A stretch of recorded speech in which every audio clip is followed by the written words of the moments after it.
All right, we are live, back with our third week. We are continuing to interview badass artists every single day, and today I'm joined with Eugnell, a fine art portrait photographer based in Oklahoma City. Eugnell, thanks for joining. Thank you for having me. I'm glad to be here. Really excited to talk to y'all today. Yeah, so your work, which we'll get to through your Instagram in a minute, is incredible, and you call yourself a fine art photographer, but there's definitely some feelings of like Greek, like gods, angelic, heavenly. It's a very specific style. So after looking through your Instagram, if someone were to post something similar, you kind of have like what a lot of people want is, and like you've got a style and you've got a recognizable style.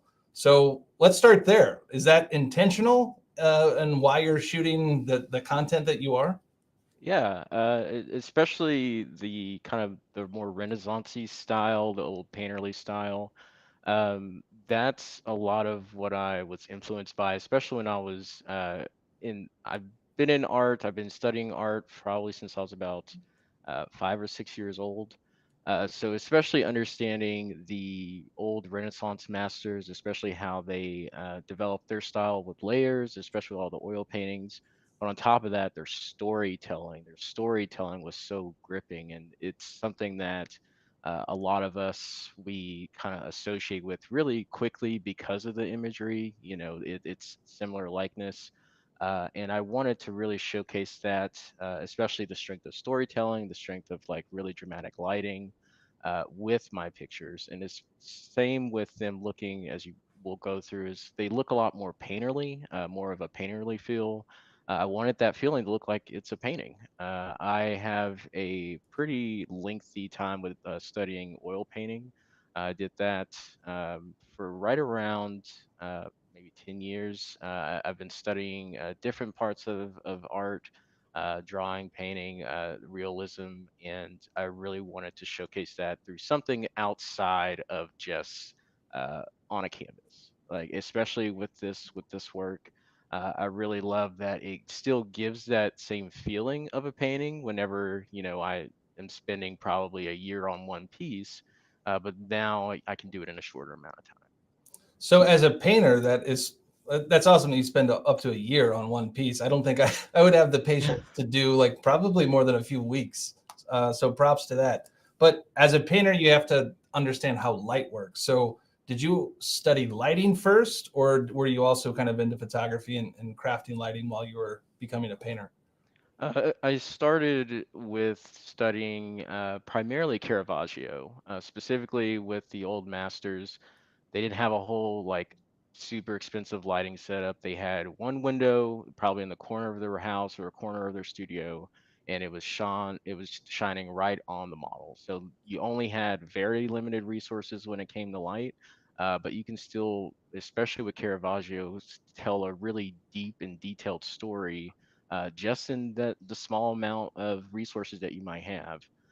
So with that, especially when I was studying painting, I did a lot of starting with a dark background and then bringing the subject into the light, which is what currently do quite a bit, especially with my imagery. You see a lot of really dark lighting around the subject, and then we have this burst of the key light, really highlighting the subject, really highlighting the story, or really highlighting like some sort of prop or element. So mixing that in. Originally, it was just drawing and painting. Then photography came right in around 2010. So I've been doing photography for about 10 years, and that's when I started studying more about just lighting as I was kind of going through my photography with going through my career with photography. That's awesome. And before we started here, we were talking a little bit about what you do full time, which is completely different. So Yeah. maybe start there. What do you do, full time, and then like how are you using art in your spare time to like fuel your passion? So my primary job is I'm a supervisor at Dell Technologies. I'm over operations. I'm over tier two support, subject matter experts, software development, and just a regular level one team. And this is all on a technical help desk. So we help our customer with all their technical issues. I've been doing that for right around 10 years, so probably right around the same time I started doing photography. And photography was, again, like this really great outlet to just be able to have all my stresses pulled into like one place, be able to utilize drawing and painting, but just that creative mindset just within photography. It was another avenue that I didn't have to wait for a full year to get all the layers and everything done. I could just go shoot something, be able to go back to my house and just edit the pictures and be done with it. That really instant gratification. I really like that a lot more than the lengthy time. So now, especially with the fine art series, I particularly love to tell more deeper level stories, particularly around emotions.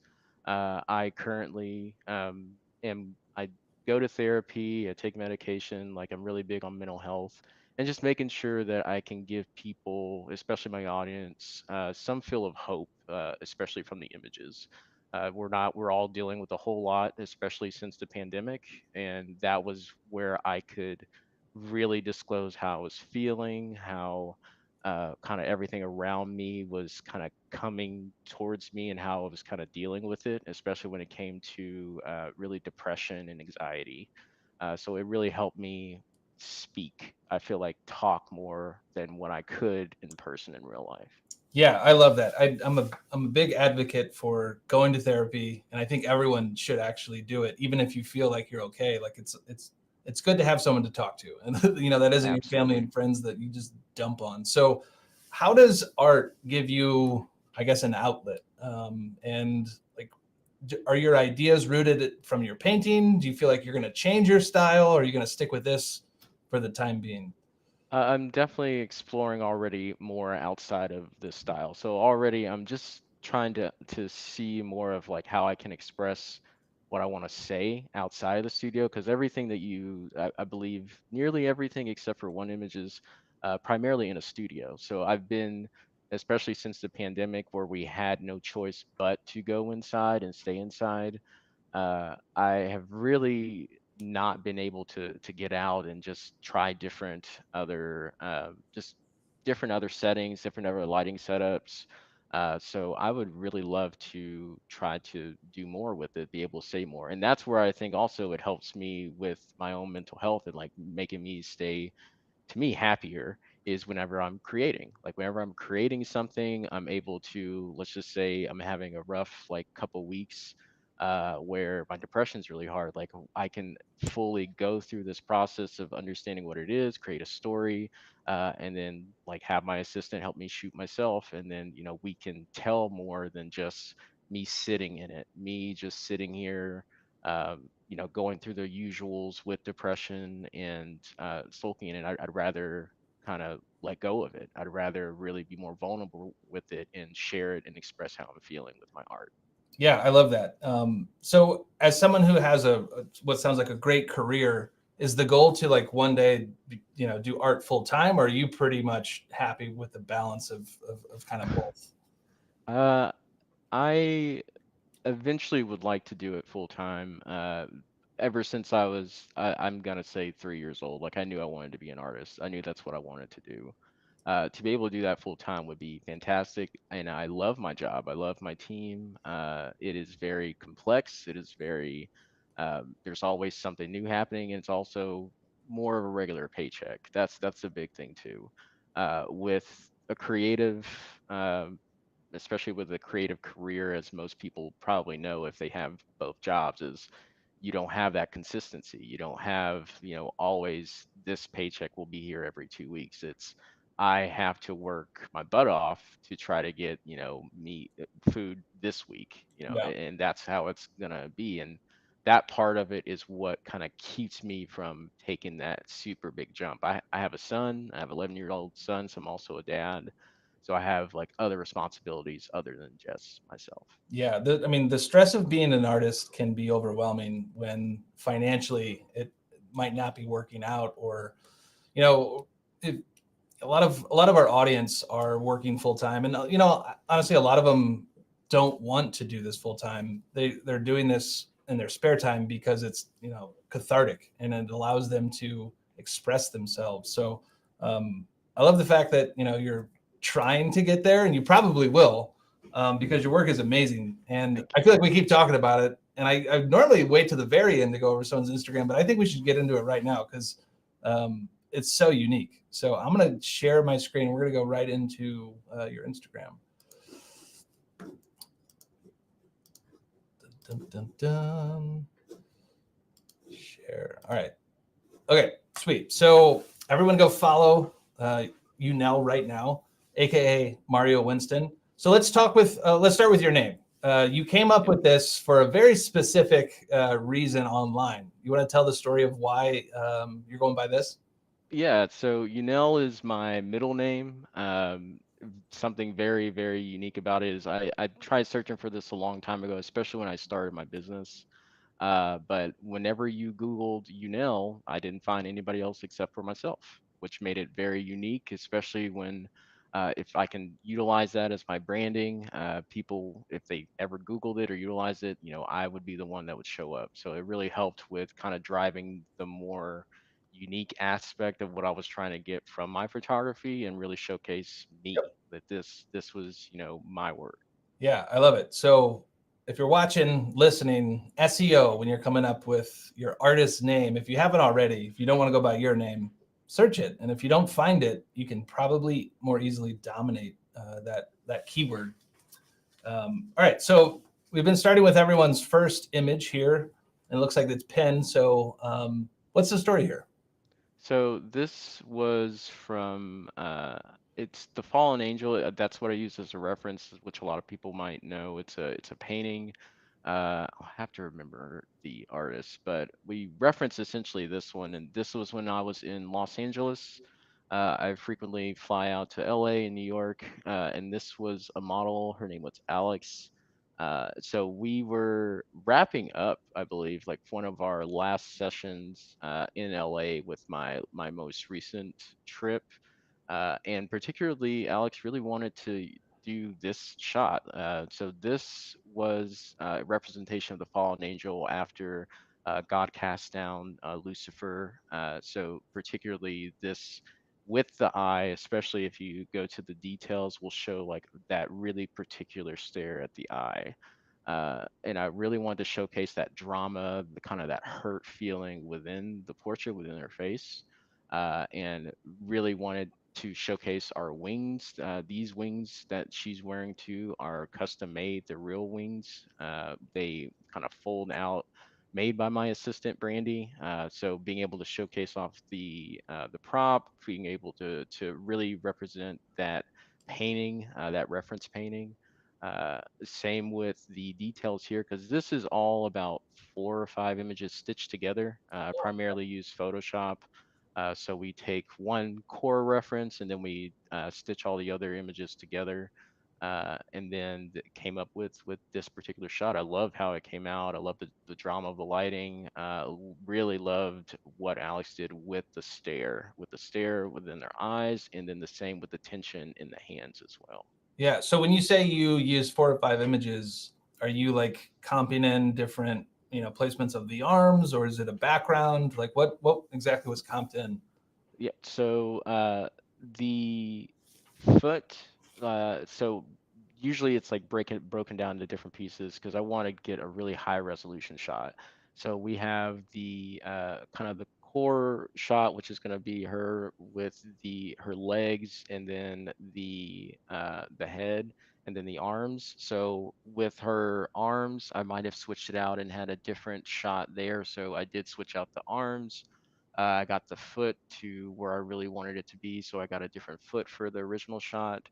And then the backdrop, the backdrops are all added in post production. So all of the backdrops for the most part nowadays are AI. So I utilize Midjourney to create those, and then I add them in post. So all of that kind of comes together first, and then I do all of my Photoshop editing on top of it. That's so cool. It's such a good use of AI, you know, like it doesn't you know, you're still creating a lot of original stuff, but you know, the backgrounds and the locations, it's so expensive to like actually go to these places or like produce that. So it's such a good use and efficient use of AI. I love it. Thank you. What do you shoot everything on? What's your gear? I have a Canon 5D Mark IV. I also have a Sigma 35 millimeter art. I love the art series. Those just really beautiful color and lighting that comes through with those lenses. So I also use the Young Nuo. It's a pretty inexpensive lighting setup. I usually use three Young Nuo strobes. All have different gels on them, just film gels. They're plastic. They're super cheap, maybe about $10 for a whole bunch of them. And we utilize all three of those in different locations within the studio, depending on what we're shooting. On top of that, I have some Godox diffusers, well, I think that's it. That's usually about it. And then the backdrop, it's just, regular fabric. I think it's a cape backdrop, and then we have fabrics for the floor as well. That's awesome. And it looks like, yeah, is this lightning? It's a little further Yep. away. Yeah. All right, sweet. All right, so give me the story on this shot. Is this another So inspiration from a Renaissance painter? no, we actually had this particular outfit. We were collaborating with a brand, Broke Boutique. They're I believe a lingerie company specifically. But we received this piece in the mail, and we did a couple sessions with it. This shot, I really wanted to especially play around with how their hair was coming up, kind of that feeling when lightning is around, whenever the hair starts to kind of Oh, yeah. fly up in that environment. I really wanted to play around with that. And I love the lighting at the top. I love having what I call the holy light, which is the lighting. I have a top light that has a gel on it. And having that and having the subject really open up to that lighting really gives this dramatic look, this dramatic feel. And with that, this is Yvette. Her name is Yvette. That's the model's name. She is absolutely insane when it comes to different poses. So completely killed it with this particular session. The gold wings, again, done by Brandy Hogan. She created those. Those are ones that are in our studio. We utilize those for our different models and clients. So all of it, again, wanted to be showcased in this shot. And I think that top lighting really helped highlight the chains in the outfit, Yeah. especially letting that light kind of come all the way down, hitting that bottom part of the chain. And I think that overall it helped with movement of the eye and just the overall composition with the lightning at the top too, kind of the light coming all the way down. Yeah, I love that. So one of the challenges, and I don't know, it could not be a challenge anymore, but when we recently did a tutorial with backdrops, enlarging them to match the resolution of, like, let's say a 5D Mark IV, it's a little bit challenging. So are you running into that, or is it less problematic since you're dealing with stuff that's maybe a little more out of focus, a little darker, and things like clouds? It makes it a lot easier because that, just like you mentioned, that darker background kind of helps it not showcase as much of like maybe a lower resolution, even though these are pretty high. I'm utilizing Topaz AI to actually upscale a lot of the actual painting. So the AI portion of it really helps with cleaning it up and making it look more high resolution. That's awesome. Uh, so AI is helping really with those particular issues to where it makes it really easy to put a subject in it in an actual environment without it, costing it to look unreal, less real. Yeah. Yeah. Did you know I didn't know this, but when we did our fine art tutorial with Hemi, she actually had been reaching out to museums, and they'll send you the full resolution scan of just about anything if you want to use it. So like we were printing like famous paintings and like comping them together, and they don't charge you anything. They just ask to maybe make a donation and give them credit. So if that's not something you've done yet, check out a lot of different museums, and they'll give you like actual like Caravaggio paintings. Yeah, and I was getting a lot of my original ones from have you heard of the Rejuk Museum? And I think Yeah, it's then in in the Netherlands. yeah, Yeah, yeah. yeah. Yep. They have all of their scanned, all their paintings scanned, beautiful paintings, and Yeah. that's what I originally used were those particular Yeah, it's paintings. like the super.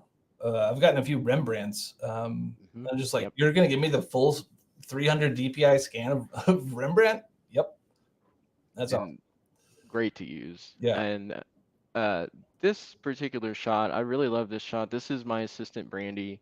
We were testing out, I think, this particular lighting for one of the first times. And she loves this Wonder Woman outfit. She's amazing. She wears it quite a bit. But this beautiful outfit I wanted to again like highlight, especially with the clouds, really give that feel of kind of Wonder Woman falling through the clouds. Especially with the rope. She had the rope prop. I love the boots especially, but really particularly the gold. Um, I love pulling out especially the color on this one. Within Photoshop, I usually try to isolate all of the different colors within the image and really kind of pull them back in individually. So pulling the red back in, pulling the blue in, because it doesn't, normally going to look like this, and just adding that on top. But I really love the kind of the elegance of this, especially with her kind of looking like she's falling through those clouds. Yeah. So how many, like, where does are these all like, I can't quite tell, which makes it even awesome. So are all of these like the material that you get, or at some point does it turn into like AI clouds? All of those really just polyfill. It's just Polyfill. polyfill. Really just how we shoot it with the kind of the dramatic lighting really helps it kind of clean it up a little bit more. And we also I use a little bit more smoothing on some of the cloud portion, but Okay. all of it's polyfill. All of that one is. Are you using Capture One, Lightroom, just Photoshop? Just Photoshop. Just Photoshop. Nice. So like all of your skin work has this very, painterly feel, and it looks like a painting. So how are you approaching like post-production with skin specifically? I utilize a lot of primarily the Greater Than Gatsby collection, their tool set. I love their skin smoother. It is kind of probably like one of the best I've ever used. So I utilize that, but then on top of that, I utilize the curves to kind of break down the shadows and the light. So a lot of those mixed in kind of help create that more smoothing skin tone that you see in most of the pictures. Yeah, really cool. What's the story behind this photo? So this was a light and dark concept from a client in New York City. Her name is Laura Marie. She was actually on Ink Master. So particularly all the ink that you see, all the black that you see on her, is actually tattoo ink. Oh wow. So Oh my gosh, this had to be so painful. The whole foot. it was it's not tattooed, it's just the ink that we Oh, put on her at the time. got it. Yeah. Okay. I was gonna say this is a bold move. Can you You imagine could having see your that. toes tattooed? Oh That does not sound fun no. whatsoever. Uh, but with this, she really wanted to do a concept, particularly with that ink, and I really loved. Uh, Wanted to go a more darker route, so we have more of the shadow in here and just the light kind of coming on the left side. And with that, just had her playing with like a piece of light and in the story, because along with these images, I usually write like some sort of poetry or some sort of just thought on the side along with the images to explain like kind of what the image is about, what I'm feeling from the image, or just give some additional story to the image. Yeah, I love that. So yeah. All right, so this is you, a little self-portrait. Yes, that would be me. And is this a halo? Are you holding? No, so all of my halos, except for maybe like a couple, I always do in post-production. So all of that is done in Photoshop. So that's usually to highlight the subject because I really like having that. I don't know. For me now, it's more of a signature to have a halo in some way, shape, or form in a shot. So I Yeah, think there's at least one in every picture since I started this series. I love this. And you even have like the wardrobe, like you're, in from the Renaissance area, uh, that timepiece. You know what I mean? Like the shirt, you could easily come off as like old school painter. So I love it. Thank you. All right, which of these do you want to go to that might have a unique story? I mean, they're all so Um, great. Any stand out? Well, if you scroll up to the right, the one with the red fabric and the girl laying in the grass. This one right here. Yeah. So this one in particular, I mentioned that I finally got out of the studio. So I went to New York City, and this was after I had wrapped up all my studio sessions. I went to my friend Yvette's home, and we were pretty much just trying to experiment with a different session. Yvette is an amazing stylist. She has tons of different outfits and different collections that she makes. So we went into their backyard. It was at night. We threw down some fabric, and what I'm trying to also study more of is color theory. Try to understand just how the different colors match up, how they all kind of come together. So I was really just trying to play along and figure out ways to incorporate different colors within the shot. So we have the green grass, we have the red fabric, which are complementary colors, and I try to get a feel of more of a purple inside of the. It's more of a nude color outfit that she's wearing on as a skirt on to help complement the yellow lighting that we have.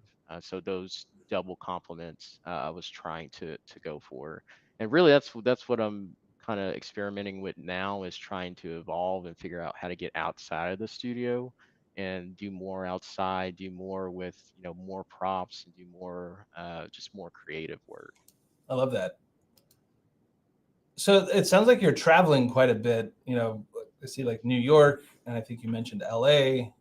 You're based in Oklahoma City. So are your clients hiring you? Are these like collaborations to travel, or how does that work?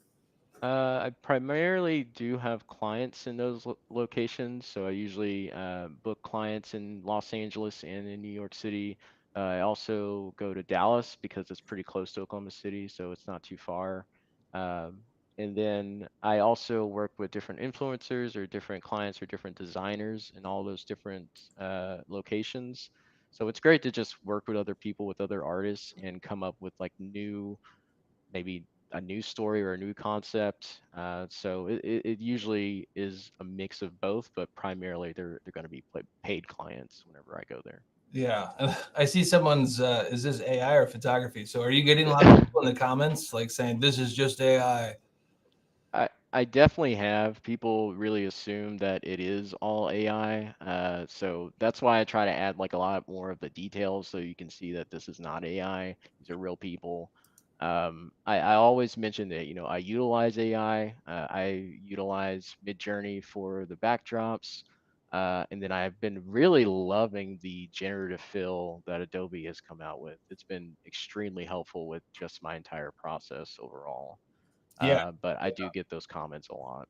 certainly a way to explore creativity more quickly is what I love about the generative fill, and like not have to like really put in like hours of work to comp something in only to not like it. Exactly. Very cool. Um, So is the backdrop you're shooting on, is it just like a gray backdrop and then you're comping this in, or it is a dark brown fabric backdrop, one of the Cape backdrops. They're like the 10-foot by 10-foot one. It's what I usually travel with.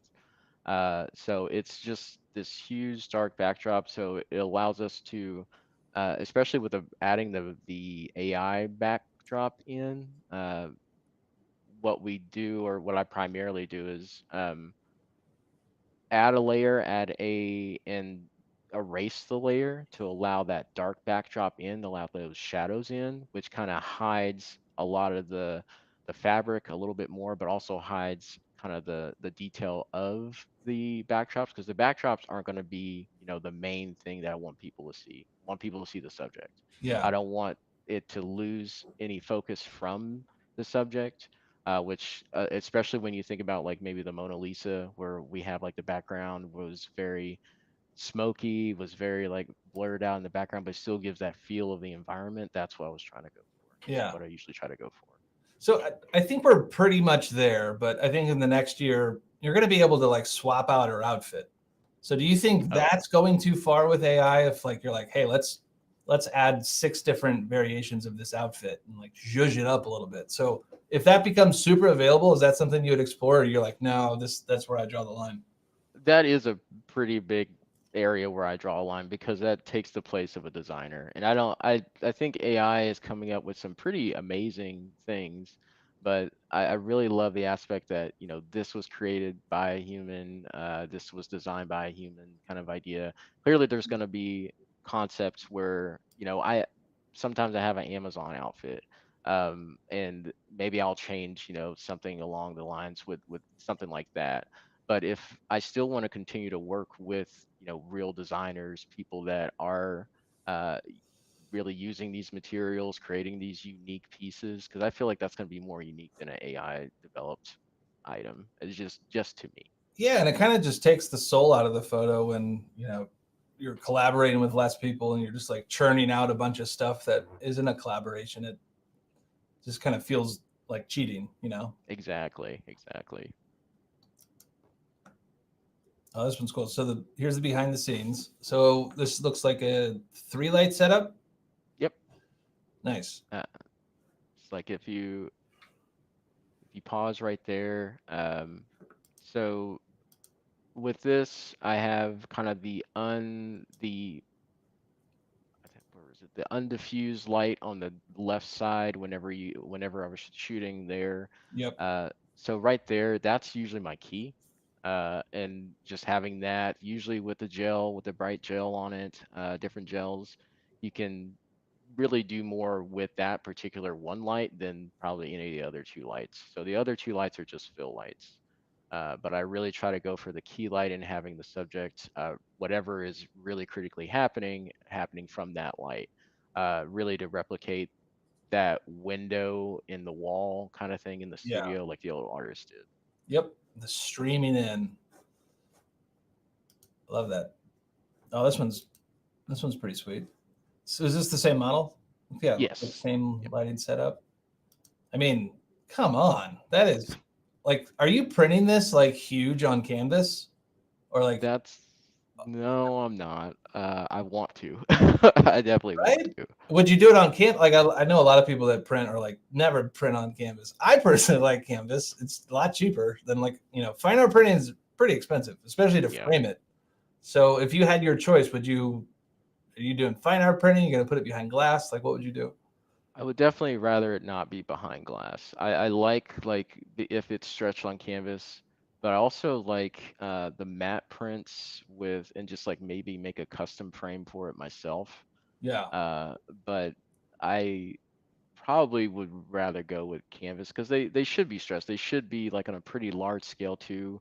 Have some tapestries too. Like something large scale is how I see a lot of these images. Yeah, it would be so badass. So would you ever like print this out and then almost like paint over it if that's something that you do, or is that no need? I wouldn't. I've never thought of doing that. I've honestly never thought of doing that before. Um, what I usually do is, originally when I started photography, it was to, uh, along with like the instant gratification, I was trying to take better pictures for my paintings. So that kind of just started the career because I was like, this is quicker, this is faster. But now I'm trying to go the opposite way. Now I'm doing a lot of photography and I really want to paint some of these. So I started drawing kind of large scale drawings of these along with working on painting again. Oh, very So cool. it's been great to kind of go full circle back to what I started with. So have you completed one of these yet? No, I'm currently, I Like, think it takes I a year. just Give go me a minute. there. Yeah, it's like I have a large scale drawing that I'm working on right now, but nothing like too crazy just yet. So would you draw it Um, when you say drawing, are you using like pencil to do this? And then yep. like, are you gonna Just a color it in? regular, just a regular mechanical pencil. Just a number two mechanical pencil? Yep. Or wait, I don't know. I can't tell if you're being serious or not. No, I'm being complete. It's just Really? pencil. Yep. This is Just what I'm using to just do it. like it's not like a special one. Is it just straight off the shelf Bic number two? I think this costs like maybe $1 Oh, from Walmart. So I that's a big thing for me is like I learned how to use very cheap supplies. My art teacher was very resourceful when it came to how we were disciplined. I know, man. I would. Have you been in like a Dick Blick or like an art store? Like, holy Yeah, shit, art supplies through the roof expensive. absolutely. Yeah, that would be just incredibly. Oh, this is pretty badass. What's, This was in Los Angeles as well. So this was a client of mine. This client, she actually made the chainmail outfit that she's wearing, which was beautiful. It was amazing. Highlighted extremely well in the lighting. The sword, I believe that's her sword. So she brought all that along, and then I really wanted to really highlight that tattoo. That tattoo was amazing. It's a Medusa tattoo. oh, cool. So it goes like all the way up along her side, but all of it kind of gave this reminiscence of pretty much the devil, Satan, a demon. And then we had the makeup done. We had a hair and makeup artist there as well, and we had the black wings that we were bringing along with us too. And the feathers for these wings, are they real feathers? Are these fake feathers? They're real feathers. I believe they're goose feathers. Oh, okay.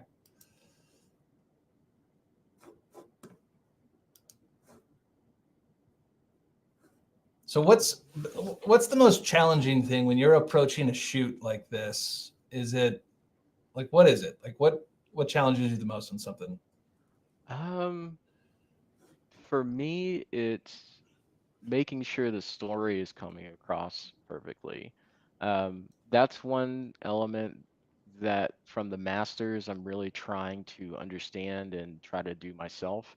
Because when you look at one of their paintings, like every little detail down to the composition, down to what props are in the actual painting, everything has meaning.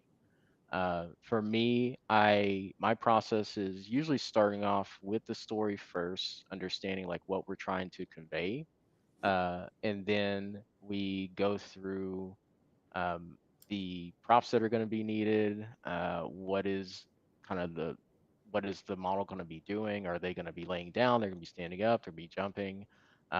And what do we want to highlight? But also still try to keep those elements of color theory and still keep those elements of um, kind of originally, I guess, like what we're going for.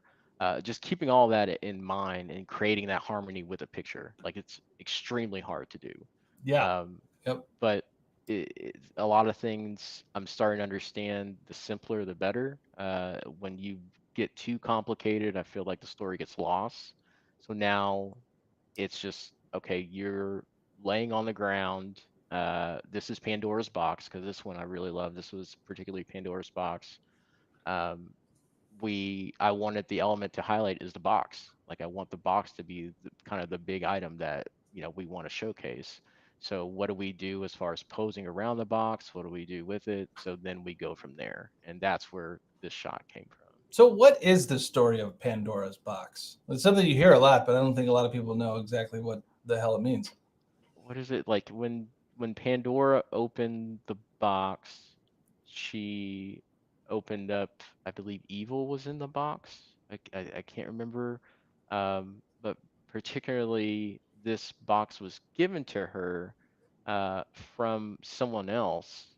Um, and that's she unintentionally let evil into the world. I think that really is kind of the core of the story.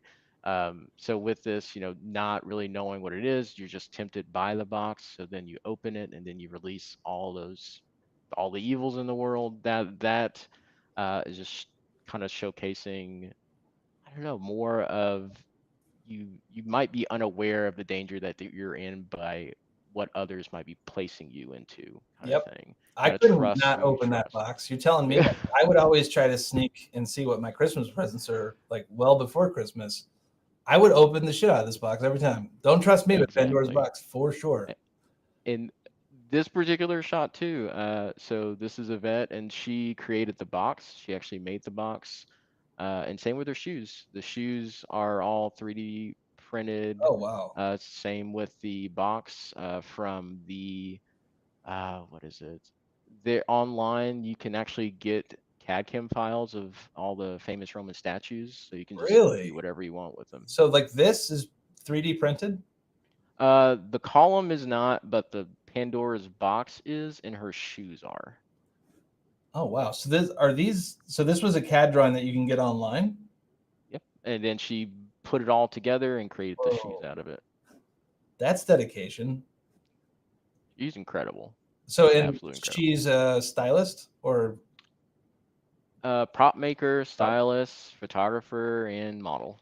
She does quite a bit. she's like, I'm gonna do it all. No one's stopping me from anything. I love that. How has collaborating really like helped you create? Like collaboration with artists can sometimes, be hard because everyone wants to, have their own opinions come out and creativity come out. So like when working with other people, like maybe what advice do you have to, bring out the best in a project like this? Um, one of When I first got started, it was me and an ex of mine, and what we would primarily do, because we're two different artists and we're all trying to get, the best picture that we can.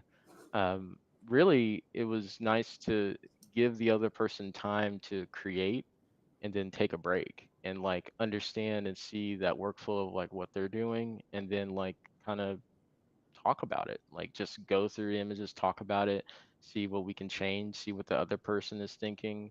Uh, that really, I feel like, helps evolve one another when you can be vulnerable with another artist and get their honest opinion about something because you trust their eye. Uh, and also you can share, your thoughts. You're able to share your thoughts of like that concept. It's like, what if you did this, or what if you tried this? It gives you a different mindset that is in the session with you, to kind of maybe see things that you don't normally see, just to get you out of your mindset of like what you always do every single time. That's awesome. Yeah, these are so cool. And like it's such a faint halo. So like what's the process of you making this halo? Are you doing this all by hand?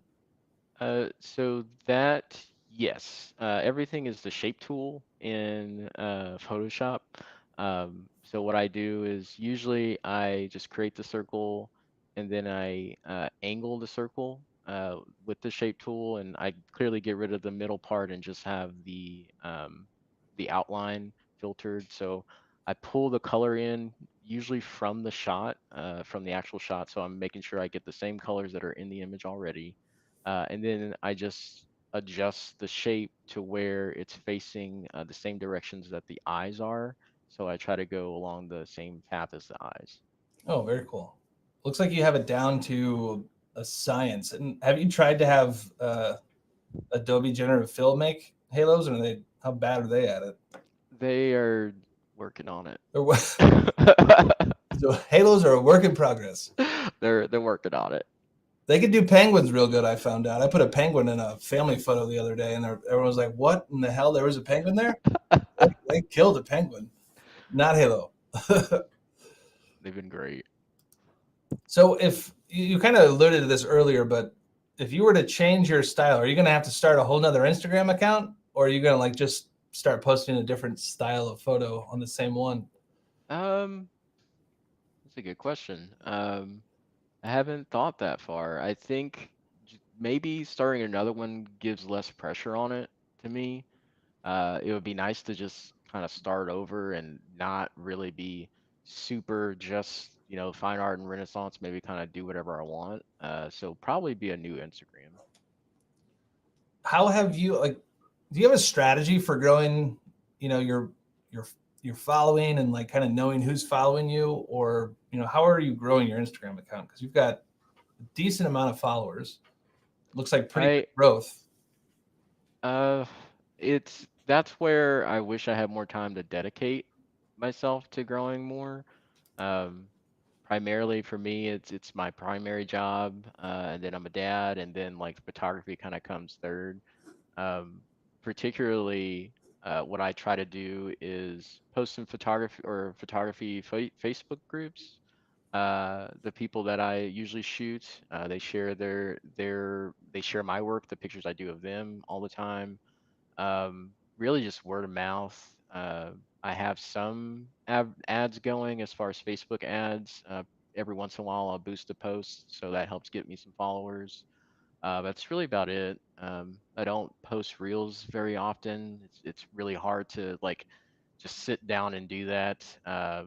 But outside of that, it's mostly word of mouth and Facebook groups. Yeah.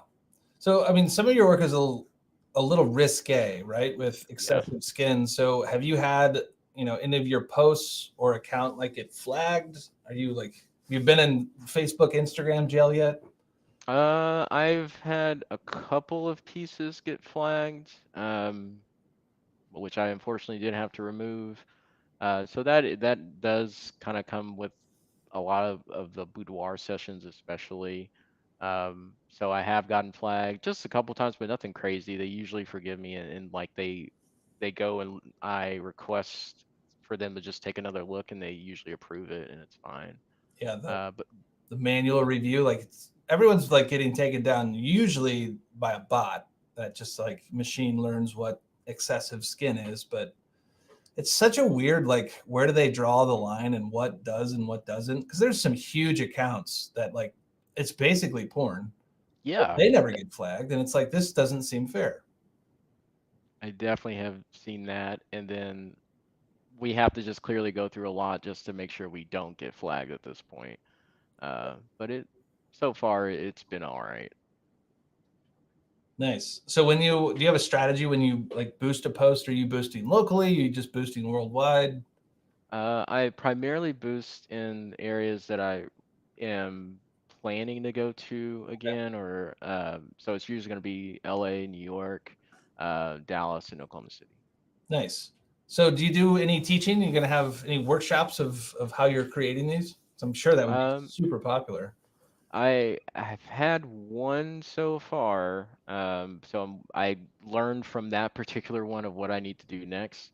So right now I'm working on editing videos for the future. I am working on being able to shadow for a session. I am working on one-on-one sessions as well. As far as a workshop, might be probably a far future one, but I do plan on doing a workshop as well. Workshops are really hard. You can't fit that many people into a room, and everyone wants to be able to shoot. And you know, in my experience, like everyone's also coming in at like different, you know, uh, experience levels.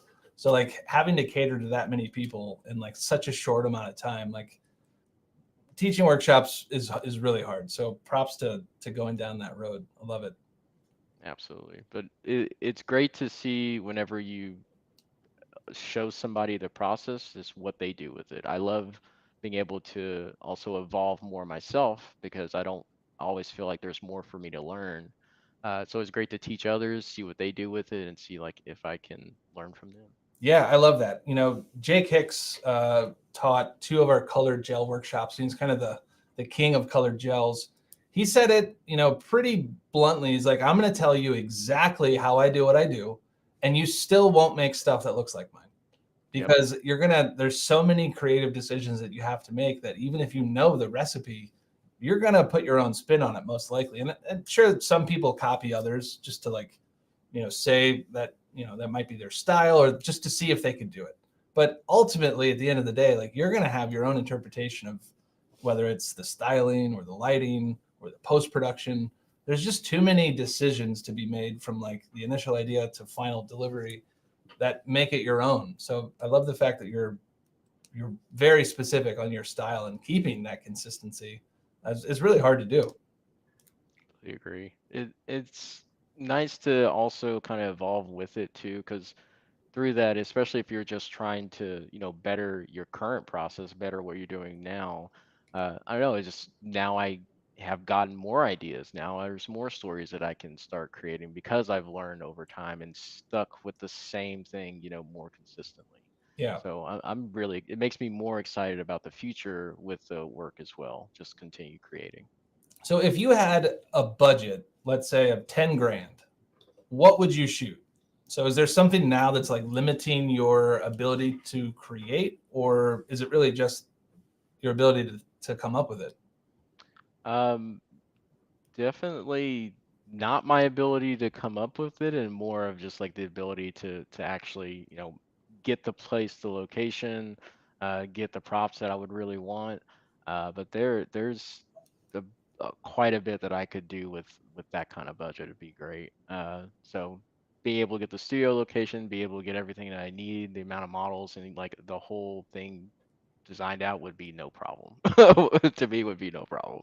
So are you finding models and then paying them, or a lot of your shoots collaborative and they want to do it because it's so unique that they deem the opportunity is worth working for free? Usually it's collaborative, and they deem it, especially the benefit on themselves is they get a lot of attention, like with the images. Usually it is unique. It's not something that they've done before. It's not a type of session that they've done before. So that helps on their own page with the, gaining followers, gaining likes. So it helps them out too. Yeah. For me, it helps with me utilizing their following, so I get more followers myself and I get business, especially if they're in a different state.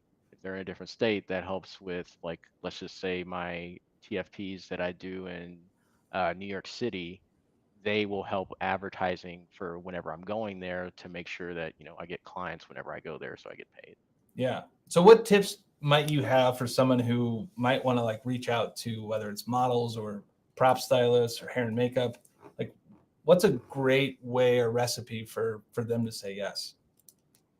Um, Really just making sure that there's something in it for them. Everybody at the end of the day, we are doing this, we love doing this, but we're also not, trying to do everything for free, technically. Like, it's just more about what can I do to help them out? Can I shout them out? Can I display their work somehow? Can we really do something to help that person out? And I think whenever you do that and you keep that in mind first, I think usually there is a good trade-off. It usually ends up pretty well. But sometimes you're gonna get no. Sometimes people just can't do it. Yeah, totally. So when you're on set, creating like a vibe and like a definitely a comfortable environment for everyone is super important as an artist, especially the photographers kind of setting the pace. So how do you approach these sets and like how do you like what do you do to create like a really cool environment for everyone to feel like they can express themselves? Definitely beforehand, I try to make sure we have some sort of communication that they've seen my face at some point, that they know who I am. We've talked before. So just making sure that ahead of time they know, um, really upfront what to expect when they walk in the door a little bit more. I feel like that makes them more comfortable of like what they're getting into instead of like this unknown place, this unknown location. Um, but particularly, I always have an assistant with me, and I always tell them that they can have a plus one. You're always allowed a plus one. You're always allowed to have somebody with you if you to make you feel comfortable. And then we talk through ahead of time just what we're going to shoot. So I explain like this is the concept, this is kind of the story that we're going with. These are the props that we're going to use. This is the outfits. Usually I have their measurements, their size, and I have everything ready. So just being organized and just upfront with the client and the model helps. I feel like dramatically helps them make sure that they're comfortable. And we never do anything unsafe or uncomfortable whenever they're in a studio, and I always have somebody to help me as I love that. I love all your answers, to be honest. well. You seem like you'd be Thank you. an awesome person to collaborate with and just be on and set creatively and be open to really cool ideas. So I love that. Um, a question that we really get the most from people watching that we're now just asking always is, what advice do you have for photographers that are starting out that maybe feel the need that they need to be creative, but really don't know where to start or what to do? Um, Really, for me, I just sit down and I write a lot. Really getting some sort of idea out where there's like no judgment, just having that ability to either talk it out with someone or write something down and just come up with an idea just to be creative with no judgment of anything, like being able to express yourself. I think being able to do that in some way, shape, or form to start, um, really helps with trying to get an idea out, and then you're able to see more of like what you're trying to achieve, like with a goal, with a photography goal, or anything, especially with being creative and starting out in fine art photography. Yeah. Well, I love that. So what's the next 6 months for you look like? What's the next big shoot you're planning? I'm going to Dallas at the middle of December. I'm shooting a couple people there. Also booking some sessions out there. Then it'll be Los Angeles next summer and New York next October. And then at some point, trying to go international, try to make it out to the UK. I love it. I love it. Well, I really appreciate your time. It was great to meet you. Hopefully, if at any point you're doing a workshop in the Midwest near St. Louis, let us know. We'd love to attend it. But we really Absolutely. appreciate your time, and can't wait to see what the next style is going to be.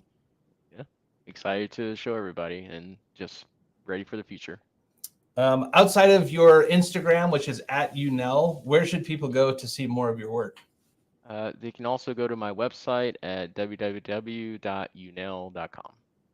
Nice. So that was available too. You'd really hit it out of the park with that Thank branding you. everywhere, which is really hard to do. It's really hard to get the same website, Instagram account, and then everything else. So that's awesome.